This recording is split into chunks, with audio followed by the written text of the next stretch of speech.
My company fired me, despite my role in growing its valuation from $200,000 to $35 billion.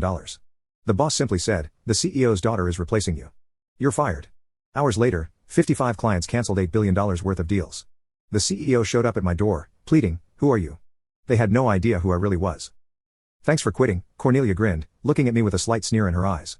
Her lips curved into a satisfied smile, and I couldn't help but feel that sharp spark in her gaze. In response, I just stared at her in silence, trying to remain indifferent, but inside something was starting to smolder, as if her calm complacency was unbearable.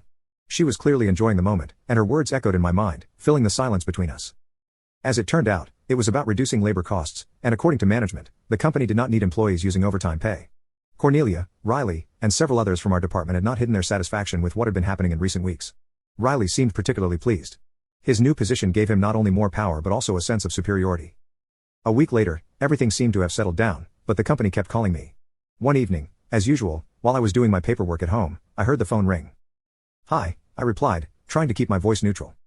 "The president," said the voice on the other end of the line, but suddenly stopped, as if losing confidence. "Who exactly are you?"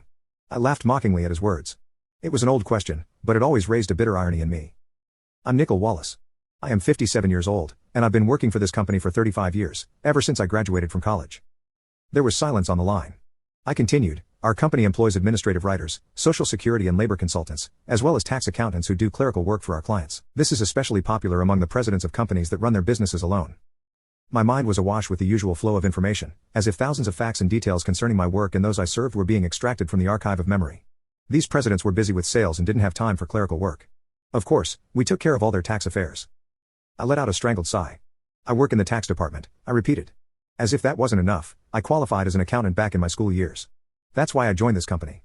But now, everything has changed. 5 months ago, Riley, my former colleague, suddenly turned into my supervisor. His tone became arrogant, even condescending. Riley is 6 years younger than me, and his promotion has changed everything.